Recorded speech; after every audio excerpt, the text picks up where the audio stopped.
Hey y'all, what's up? Jamithatsme here. Welcome back to my channel. Okay, if you're a new subscriber or a long-time subscriber, then hey, bitch. And if you're not a new subscriber or a long-time subscriber, then you already know what to do. Go ahead and hit that subscription button.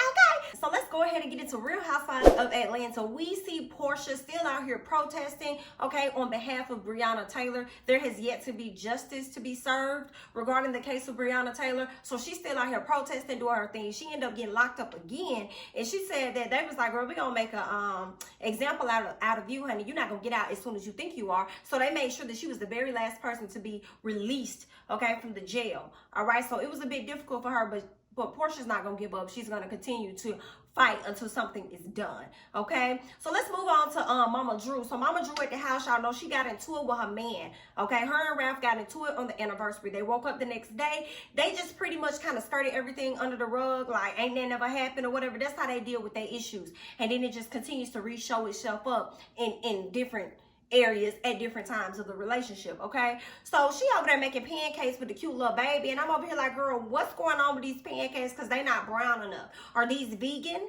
What is up with the pancakes, Drew? Okay, so husband Ralph came down with his piano. Mama downstairs, she done got her seat. They trying to go ahead and get stuff ready for the sermon that's gonna come up, okay? So they get ready to rehearse. His mama kept saying something about the topic of the sermon is something about rattling the tongue or something she said. I don't know what she said, something about the tongue. And he was like, well, why you looking at me when you say that? She said, because y'all supposed to enjoy y'all anniversary, but when I come upstairs, I see somebody crying, okay? It's a whole lot of stuff going on. So, I figured that it spoke to my heart, and we need to go ahead and talk about these things at the sermon, and maybe you'll get a word from the Lord as I'm over here preaching or whatever. And of course, he kind of feels a way about that, but Drew is trying to let him know, like, sometimes you just need to shut up, Ralph, and you just need to listen, okay? Sometimes he's extremely straightforward, and her mother gets very offended by that, okay? He just like to fly off the handle. Sometimes it's like what other people have to say don't really matter. It's really all about what Ralph wants and how he's thinking, and Drew feels like she takes on more accountability than he does, and she also thinks that he just needs to, like, simmer down, chill out, shut up sometimes, and just listen. So they got some unresolved issues. You can tell that Drew is just stressed out. So she's just like, baby, just do what you're going to do, because you're going to do it anyway. Okay, so who the hell am I? Period. So Kenya's new favorite girl comes over to see her, see how she doing or whatever. And y'all know her new favorite girl is Miss Toya, okay? So they over there talking about each other butts and all this other stuff. And Toya gets her camera out to take pictures of Miss Kenya so she can put her up on some dating apps or whatever, right? So they get on the conversation of Drew. And Kenya's like, girl, you know, I had told Cynthia what you said about Drew, okay, when you was talking about her wig or whatever, you know. And Kenya asked her, well, girl, since you over there talking about her wig, what is the name of her wig gonna be? And then Toya said Drew Isha. Now I will say I hollered because that was hilarious, okay? Drew said that she wants to get, I'm sorry, not Drew, but Toya said she wants to get Drew a wig that's going to be better fitting for her, okay? So, girl, we gonna see how that goes, okay?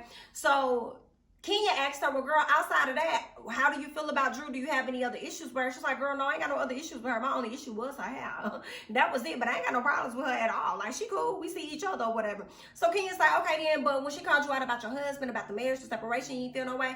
And Toya was like, no, I didn't. Because I know he ain't SHI, you know what I'm saying? We do need to separate. We need to figure out our lives or whatever. So, I mean, she didn't really press me too much on that because there was some stuff I already knew and I already got to figure out. So, it is what it is. Okay, but what about you? What you got going on? So, Kenya says that she really wants to live her life and do her thing, but unfortunately, she's still married, and she feels because she's still married, she can't really go out there and do what it is that she want to do.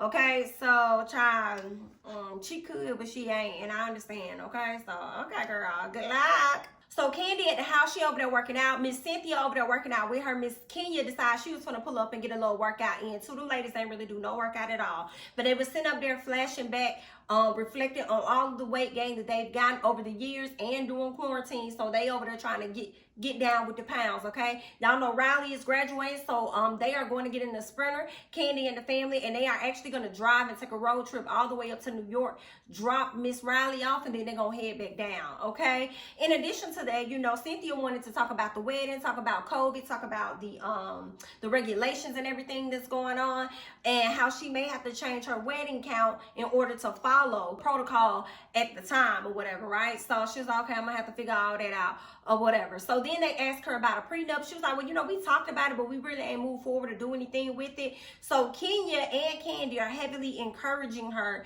to move forward with actually getting a prenup done and to not wait until the last minute, because it really can mess up a lot of things. Meanwhile, you got Kenya over here still trying to press Cynthia, talking about she could be her wedding planner and she could do a big old tent or whatever in her backyard and make it work. Girl, Cynthia, like, go away from me with this girl, because no, I want what I want. It's my wedding and I want it now, and I want it how I want it to be, and that's just what it is, okay? Now, Toya and Porsha, okay, they link up because they get ready to head to new girl Fallon's house, okay? She got her sister with her. Miss Tanya and them got in the car. Tanya was over there talking about how they've missed girl time, and because of the pandemic, they haven't been able to like really go out and hang out with each other how they really want to. All right. So when they got the opportunity, they just were super excited. All right. Porsha started talking about how quarantine was really good in the beginning. She was loving on some Dennis. He was there all the time. He was cooking together. They was doing all this stuff together. Then after a while, she got a bit whoa out. She was a little tired. She was just like, I'm tired of him. Okay. I can't do it no more. All right. I'm just over it. She said they got into a major argument, and it really just changed a lot for her, you know, to a point where she not even really interested in a relationship no more. She feels like she needs this breakup for herself, not so much as for him. She got a lot of things going on. She got to be a mama, okay? She got to go and work over here. She got to go over here and protest and stuff. Then she trying to figure out the relationship or whatever. I think everything else gives her purpose except for that relationship, which is why she's like, okay, I'm gonna put that on the back burner. I'm not really stressed about that. It is what it is. And Porsha is still dealing with some things that Dennis has done to her that she has yet to fully recover from. So I completely understand that. So good luck, girl. So the ladies arrive at Fallon's house, okay? Fallon is real cute, okay? She got her older man, okay? They living real large and in charge. And I'm like, okay. So they over there doing hookah. Then they jump in the pool and stuff. Then they get in the hot tub and they're talking about Porsha being detained. Porsha speaks on her experience of being detained, and then she speaks on when she got home. She just cried for 3 days straight because she really felt extremely bad that there was no justice, still no justice being served for Breonna Taylor, and to get home and see that somebody else lost their life in a similar fashion. So she was just really going through it for those 3 days. And I liked how all of the ladies had an encouraging conversation about how we have power, even though we think that we don't. We really do. We may not be able to protest and do things in the same fashion as some other people, but they were pretty much saying that all we have to do is at least educate ourselves. At the least, educate yourselves. And it was just a really good conversation amongst the ladies as a whole. And what I also liked afterwards was when Fallon came out with them goodies. I was like, come on, Miss Fallon. Fallon said, y'all not gonna come to her house and not receive anything, honey. That's not what we do here, okay? So I can appreciate that. It was a cute scene. Drew at the house trying to pack up stuff because they about to get ready to move, okay? They got like a 9,000 or maybe over 9,000 square foot home they moving to, okay? Now, when she's super excited about it, mind you, they packing up stuff, okay? She's talking to Ralph about it, but Ralph doesn't really want to let her in on the deets. He keeps saying, my this, my that, my this, my that. And she's like, excuse me, sweetheart. This is us, okay? This is ours, okay? Hello? We in this together. We see each other. I'm not understanding, okay? But he kept talking about my and this and that. He was like, girl, only thing I want you to do is pack these boxes. That's your job, okay? My job is to handle the business. That's what it is that I do. Matter of fact, let me just write it down on a piece of paper so that you can get the point. And she's like, no, I want to be included in the process. And I don't think there's anything wrong with Drew being included in the process. What if something happens? She needs to know what is going on.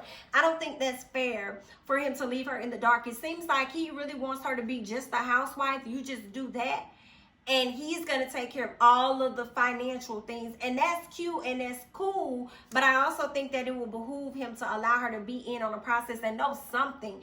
Because the decisions you make for the household doesn't just affect you because you the head of the household or whatever you think you are. Like, it's also going to affect her as well. So, yeah.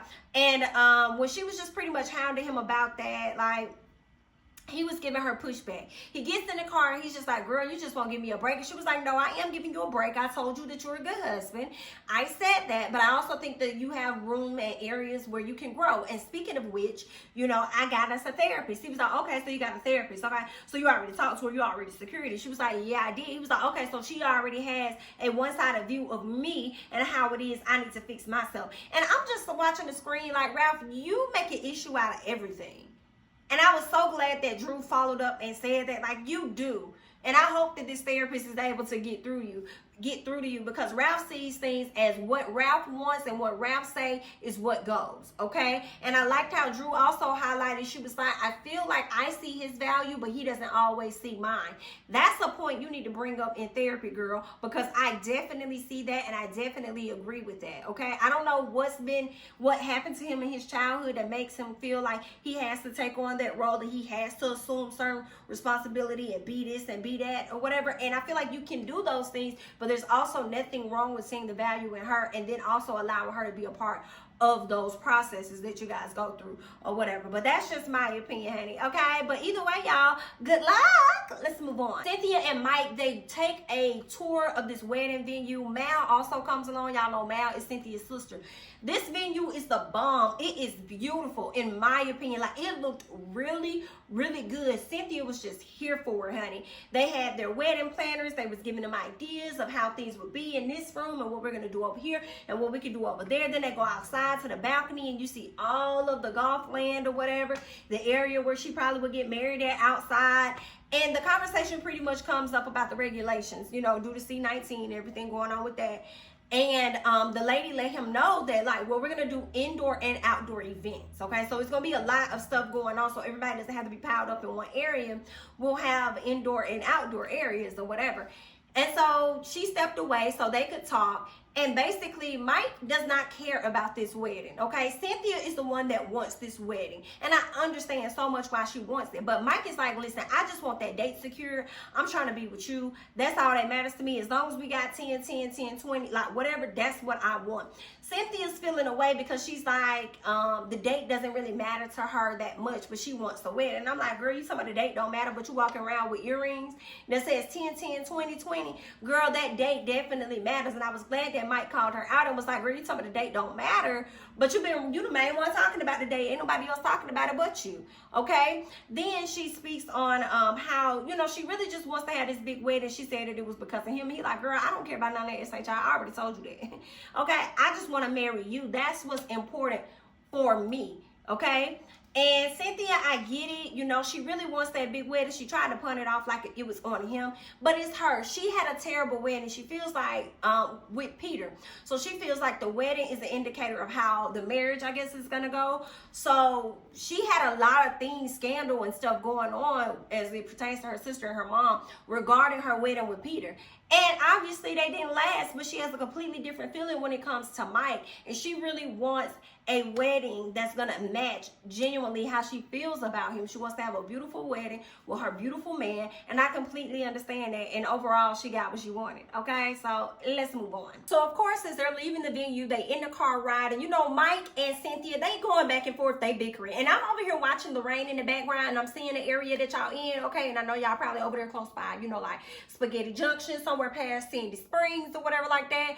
And I'm just like, girl, I'm a little worried. Okay, y'all doing this back and forth, girl, and it's raining, and you know these people out here, we don't know how to drive like that for real, girl, okay? And y'all been a hydroplane that did some girl real crazy, so y'all may want to tone it down just a little bit. But anywho, okay, the moral of the story was Cynthia is not sure, or was not sure at the time, whether or not 10, 10, 20 was going to be the day for her if she was not going to get what it is that she wanted, okay? And that's just pretty much how the show ended, all right? But that's all I got. Y'all leave y'all thoughts and comments below on how you felt about the episode, what you think about this review. I'm Jamie, that's me. Don't forget to like, comment, subscribe, share my videos, and I'm going to catch you guys in the next one.